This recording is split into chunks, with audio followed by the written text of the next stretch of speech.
नमस्कार मित्रांनो, तुमच्या सर्वांचे आमच्या या चॅनेलमध्ये पुन्हा एकदा स्वागत आहे. आमच्याशी जोडले राहिल्याबद्दल तुमच्या सर्वांचे खूप खूप आभार. मित्रांनो, आजच्या गुप्त आणि रहस्यमय प्रवासात आपण महाकाली तंत्र विद्याबद्दल बोलू. शेवटी, ही विद्या काय आहे? ती कशी सिद्ध होते? त्याची परिपूर्णता खरोखरच साधकाला अजिंक्य, शक्तिशाली आणि पूर्ण तांत्रिक बनवते का?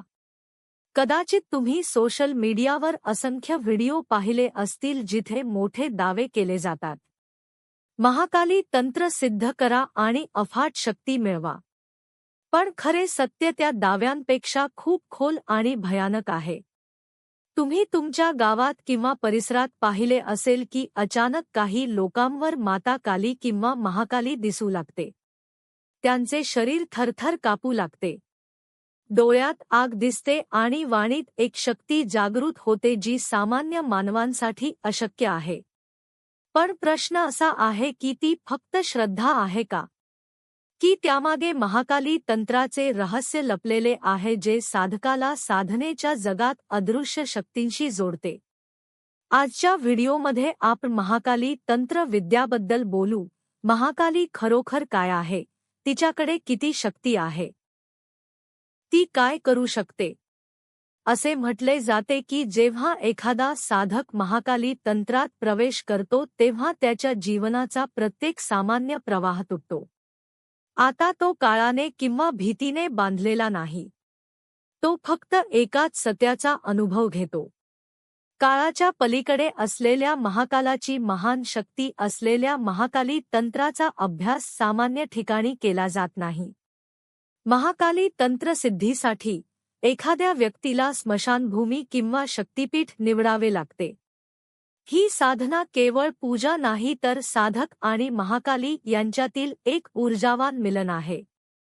जिथे साधक त्याच्या आत लपलेली शक्ती, भय आणि अज्ञान जाळून टाकतो आणि एका नवीन स्वरूपात जन्म घेतो.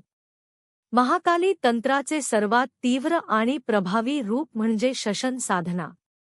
येथे साधक राख, कवट्या आणि त्याच्या भोवती पसरलेल्या मृत्यूच्या शांततेमध्ये बसतो. अंधारात, मंत्रांचे प्रतिध्वनी आणि जळत्या चितेच्या आभासह साधक त्याची जाणीव सामान्य जगापासून तोडतो आणि ती महाकालीच्या उग्र ऊर्जेशी जोडतो. असे म्हटले जाते की शशनमध्ये केलेला मंत्र जप हजारो पटीने प्रभावी असतो. काळाचे नियंत्रण. महाकाली तंत्राचे दुसरे वैशिष्ट्य म्हणजे काळाच्या वर उठणे. साधक आता केवळ काळाचे मोजमाप करणारा प्राणी राहिलेला नाही. काळाच्या प्रवाहाला स्पर्श करून तो भूतकाळ, वर्तमान आणि भविष्याची झलक पाहू लागतो. म्हणूनच याला काल विजय साधना असेही म्हणतात. मृत्यूच्या तावडीतून मुक्त होऊन साधकाला स्वतःला अमर ऊर्जेचा एक भाग वाटतो. महाकाली साधनेचे एक रहस्य म्हणजे शक्ती संयोग. जेव्हा साधक स्वतःमधील मर्यादा तोडतो तेव्हा अदृश्य शक्ती स्वतःच त्याला त्यांच्याकडे खेचतात. रात्रीच्या तिसऱ्या प्रहरात जेव्हा जग झोपलेले असते तेव्हा साधकाचे शरीर आणि मन दैवी स्पंदनांनी भरलेले असते. ही अशी अवस्था आहे जिथे देवीची चेतना आणि साधकाची चेतना एकत्र येते. महाकाली ही केवळ कृपेची देवीच नाही तर विनाशाची प्रमुख देवता देखील आहे. तिची साधना साधकाचे अदृश्य धक्के, ऊर्जावान हल्ले आणि नकारात्मक शक्तींपासून रक्षण करते. तसेच जर कोणी साधकावर अत्याचार केला तर महाकालीचे भयंकर रूप त्याला त्वरित विनाशाकडे ढकलते. म्हणूनच महाकाली तंत्राला संरक्षण आणि विनाशाचे एक अद्वितीय ढाल म्हटले गेले आहे. महाकालीच्या सिद्धी.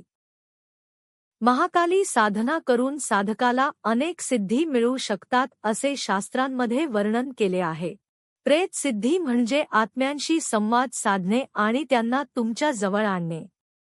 अघोर सिद्धी म्हणजे भय, मृत्यू आणि अंधाराच्या पलीकडे जाऊन मुक्ती मिळवणे. कालजयी शक्ती म्हणजे काळ आणि मृत्यूच्या तावडीतून बाहेर पडणे.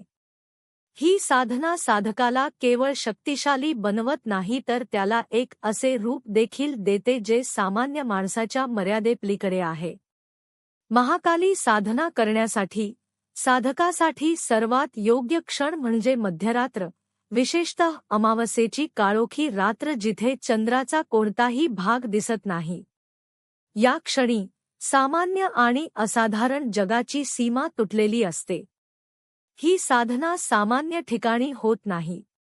ही साधना राख आणि भस्माने भरलेल्या स्मशानभूमीकडे, प्राचीन कालीपीठाकडे किंवा कोणत्याही शक्तीस्थळाकडे केली जाते जिथे देवीची ऊर्जा स्वतः प्रकट होते असे मानले जाते.